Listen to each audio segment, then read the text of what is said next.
So, if you are watching this video, I just want to reaffirm you that life gets better in your 20s. The first part of my 20s, I'm in my later 20s now, but the first part of my 20s was so freaking hectic, chaotic, poor decisions, just bad everything. Don't get me wrong, I had a lot of fun in my 20s. I don't regret anything. Don't get me wrong. I don't regret Nathan. But I did make a lot of decisions that if I would have known better, I would have did better in my earlier 20s. And that is what we are going to talk about today. Because I honestly remember looking back on certain times and just being confused about where I was headed in life, just being confused about some of the situations that I would continuously end up in, just being confused. And I just think that the part of your 20s before 25, when your frontal lobe is fully developed, and your 20s after your frontal lobe fully develops, two completely different experiences, thank God. Before we get started, my name is Shanti Ringfield. Do not forget to subscribe to my channel and follow me across all social media platforms if you enjoyed this type of content. I'm active on Instagram, TikTok, Snapchat, and I'm Shanti Ringfield on everything. I'm not hard to find, not at all. So make sure you are keeping in touch with me across all platforms. Y'all know how they say there are two ways to learn. You can either learn from your experiences or you can learn from somebody else's experiences.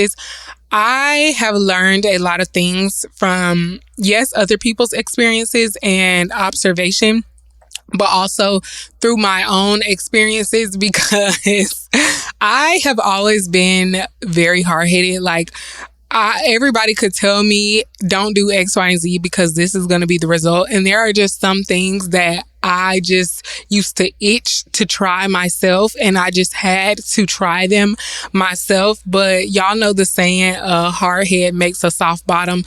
I don't know. That's something that they say in the South, but they say a hard head makes a soft bottom. And baby, the bottom got real soft and plush in the first part of my 20s because there were so many things that I just did not listen to that I should have listened to because I felt like I was immune to things. When you just choose to ignore your parents about certain things, when you just choose to ignore wise counsel on certain things, you fuck around and you find out.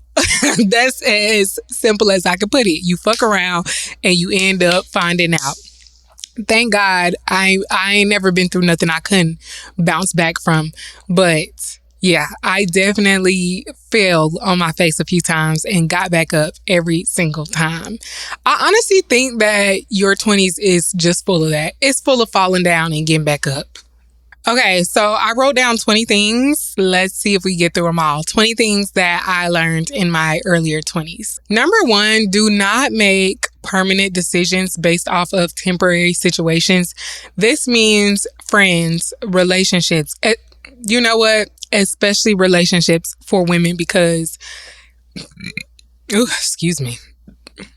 It is easy for women to fall head over heels into a relationship and start rearranging and rethinking our whole life and life plans. And don't do that. Do not do that.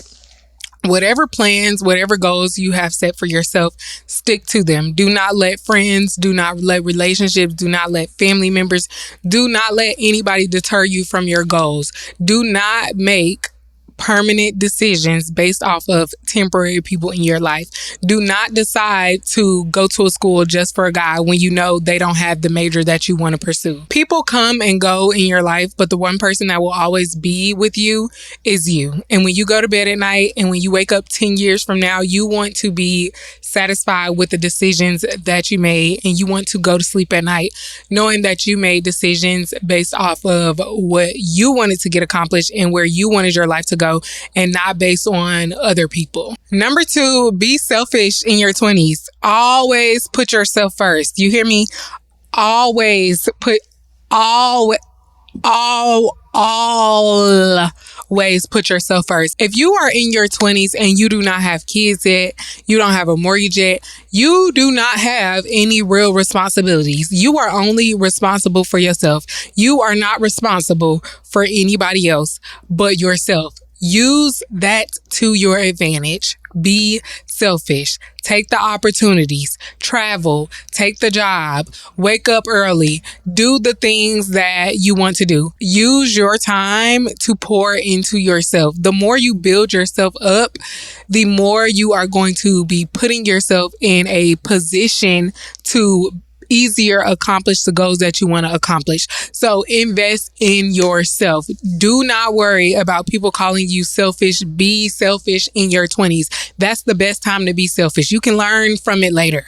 Be selfish in your 20s. And in my 20s, sometimes I used to feel obligated to like family or friends. But one thing that I had to come to the realization is that we're all adults now, right? If I don't have any kids, okay, that's no obligation, but we're all adults. It's not my responsibility to take care of any other adults in my life unless I choose to. But as far as feeling guilty for taking other opportunities, for feeling guilty for moving out of state, or feeling guilty for not being able to financially support other adults, or whatever you may feel guilty about, when you are grown up, when everybody becomes an adult, their lives are their responsibility. Your life is your responsibility. You are responsible for the decisions that you're going to make and where they're going to lead you in the long run. So remember that, keep it in the forefront of your mind, and be selfish. And honestly, it's not even really being selfish, because when you put yourself ahead, especially when you put yourself ahead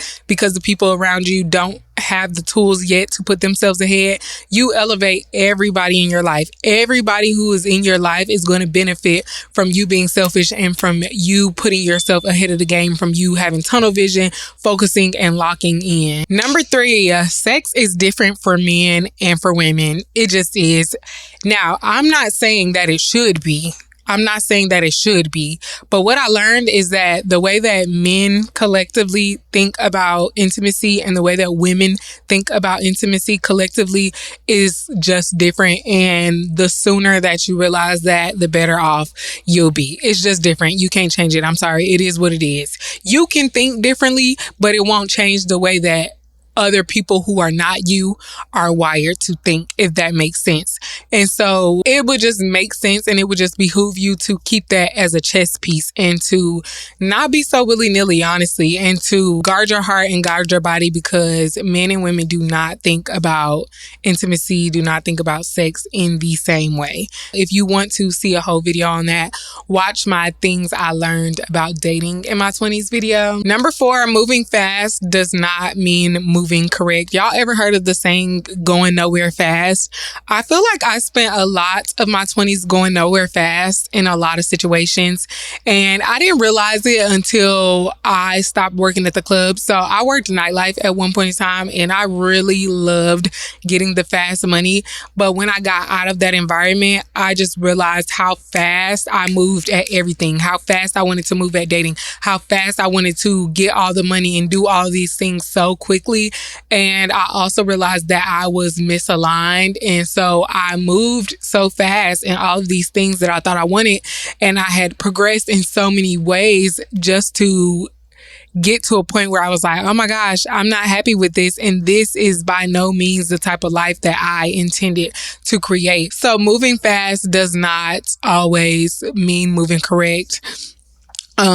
Sometimes you can move fast in the right direction, but also you just have to be self-aware enough to know when you are moving fast because you're being influenced by the people and things around you, and when you're moving fast because you are really in alignment and really in purpose and you are just so certain about where you're headed. It's a huge difference. Number 5, saying no is not mean saying no is necessary. You have to say no. One thing that I learned in my earlier 20s is that saying no to one thing is saying yes to another thing. Opportunity cost. I don't know if y'all remember learning about opportunity and cost in high school, but I do, and it's always stuck with me. Basically, opportunity cost is the idea that when you say no to one thing, or when you say yes to one thing, you're saying no to another thing. For example, me saying yes to coming in front of this camera and filming for y'all right now is me saying no to hanging out with my friends right now. That's the opportunity cost of me wanting to film at this day, on this day, and at this time. Me drinking water is me saying no to drinking soda. I want to have clear skin. So saying yes to one thing is saying no to another. And I just learned to apply that to all things in my life. And it helped me to not feel so bad about saying no. I used to feel so bad about saying no when I missed people's parties or just not being able to make every single function. But I started to think about things in terms of opportunity cost and specifically in terms of my goals. You saying yes to that party when you know you should be editing is you saying no to your growth on YouTube. You saying yes to going out and getting drunk and coming back home and waking up in somebody's bed who you don't want to be waking up in is you saying no to finally breaking your habit of situationships. Like whatever decision that you make, whatever you say yes to, you're also saying no to something else. And once I really started to grasp the concept of opportunity cost, it just became impossible for me to say yes to things that I didn't really want to say yes to. Because I used to be that person that used to say yes when I really wanted to say no. But when I started to think of things in terms of opportunity cost, I would just say no when I wanted to say no. Because baby, at this point, I'm risking way too much to say yes and to save your feelings, and it's just not worth it. Like you either with me or you ain't. What? Number 6, everybody is not gonna like you. And that is okay. Everybody ain't gonna like you just like you don't like everybody. And it is not your job to try to force people to see your value or try to force people to like you. Cause I have news for you. They still ain't gonna like you. So don't even waste your time. Let people not like you. It's okay. You're not gonna be everybody's cup of tea. As long as you're your own cup of tea. As long as you like you, that's all that matters. Number 7, pick your friends wisely because they can either elevate your life and push you further in the right direction, or they can bring you down and push you further in the wrong direction. Choose your friends wisely. Choose your community, your circle, your network, or whatever wisely. I'm not saying to befriend people just because of what they do or what they have, but I am saying to befriend people whose core values and whose goals in life align with yours, because it will not be a constant tug of war when it comes to values, when it comes to certain conversations. If y'all are already aligned at the core, if y'all both believe in honesty, y'all both believe in loyalty, y'all both believe in friendship, you both believe in helping and serving others, then there are going to be certain conversations or certain arguments that just don't happen. So it is best to align with people who fit your core values and who fit your heart. Number 8, nobody cares about you that much. I'm so sorry to break it to you. Nobody cares about you that much. Nobody wakes up and goes to sleep thinking about you. We all think about ourselves more than anybody else does. When I wake up in the morning, I'm thinking about me. When I go to bed at night, I'm thinking about me. Nobody is sitting here thinking about your every single move. So start the business, start the YouTube channel, start the podcast. I always see conversations on social media about people having a fear of perception. And I think the fear of perception exists for all of us. Sometimes I fear being perceived, but I just do it anyways. And yeah, nobody's thinking about you that much. Nobody is clocking every little thing you do. So do the thing anyways. Like, yeah, I think it's pretty normal to have a fear of perception to a degree, but that fear of perception should not stop you in any way because nobody is clocking you that hard, sis. Like, do the thing. Number 9, I don't care what anybody says, looks matter, so invest in yours. Find the hairstyle that you love. Find the hairstyle that makes you feel sexy. Find the wardrobe that makes you feel sexy. Take care of your teeth. Take care of your skin. Take care of your nails. Take care of your hair. Looks matter. I don't care what anybody says. And looks can open up a lot of doors for you and get you a lot of opportunities. And when I say looks, I just mean presentation. Presentation is everything, especially when it comes to the workplace, politics, and all of those type of things. Is it right? That's debatable. Does it exist? Yes. And one thing about perception is that you can ignore perception and lose, or you can understand that perception, you're going to be perceived. People are going to perceive you whether you want them to or not. And you can play into that and elevate your perception or elevate your look and elevate your style in order to advance your career or advance your life and get you into the rooms and spaces that you want to be in. And that doesn't mean that you have to look like anybody else. Do what you want to do, wear what you want to wear, but just have like a put together look, if that makes sense. Number 10, don't be a negative Nancy. Do not be a negative Nancy. I'm not going to lie. I had some dark moments in my earlier 20s where I was just like, oh my gosh, nothing is working out for me. Everything is going left. Am I ever going to be successful in this? Should I just quit? Should I just give up? I've learned that in my darkest moments and in my times where I feel alone or I'm just questioning whether I'm on the right path in life, gratitude, being thankful for everything that I've accomplished thus far, being thankful for everything that I have, being thankful for life. Like, somebody did not wake up this morning. I did. That's something to be thankful for. Being thankful for my breath, being thankful for being able to walk, being thankful for being able to talk, being thankful for having transportation, being thankful for having a roof over my head. Like, there are so many things to be grateful for. And so dwelling on what's going wrong, dwelling on the things that are going bad, it's honestly pointless. Like, all you can do is take action, but there are sometimes life is just gonna suck.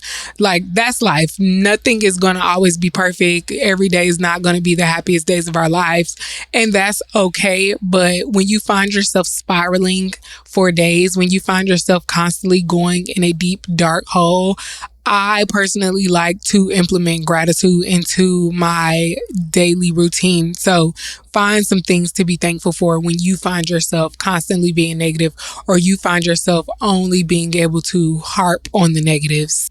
Number 11, get a hold of your eating habits now. Trust me, I have been one of those people. Like, for the longest, my weight kind of didn't change and I got to eat whatever I wanted to. I didn't really pay attention to what I ate. I mean, to an extent I did, but not super nitpicky about it. But when you hit like 24, 25, 26 for some people, your body just starts to change. I'm not lying. I'm a person who's always been active. I've always drank a lot of water. I've never been heavy on fast foods, but your bad eating habits from when you were younger start to compound and start to show in your bodies when you hit your mid-20s. So the earlier you can get on your eating habits and focus on building some type of workout routine, some type of structured eating plan, whatever that may be, the better off you'll be for the long run. Because also, when people are diagnosed with things like diabetes or heart disease, it's not because of one thing they did. It's because of a compilation of decisions that they made. So it is best to get on top of those things before you get older or before you go to the doctor and find out that you have something. It's better to like be proactive and to try to eat healthier now, work out now, eat more vegetables now, drink more water now. Number 12, if you're wondering whether or not somebody likes you, they don't. Whether it's a friend, whether it's a boyfriend, girlfriend, if you are ever thinking to yourself, man, I feel like this person kind of don't like me, they don't. They do not like you. 13, have a morning and night routine. I feel like my morning and night routine just keep me grounded. I'm not going to lie and say that I do them every single day, but when I'm in one of those moods where I'm like, I need to get my life together, having a morning and nighttime routine that I can just revert to helps me to get on track easier. I hope you found this video helpful. If you did, please don't forget to give it a thumbs up and like it. Subscribe to my channel. Don't forget to follow me on all other social media platforms. And yeah, I love y'all and I will see y'all on my next video. Bye.